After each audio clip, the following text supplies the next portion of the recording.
Mm. Ashama, hello guys, an Abdida, Abdurritish Media Rain. Isinif, barnoota adda addaa isiniif qoodaa ture.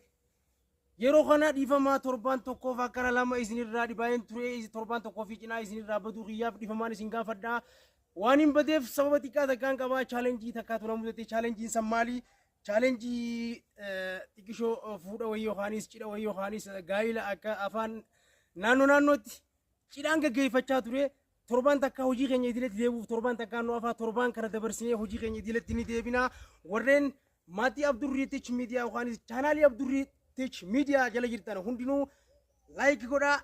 Chaanaala Oromooti like share subscribe comment illee barreessaadha.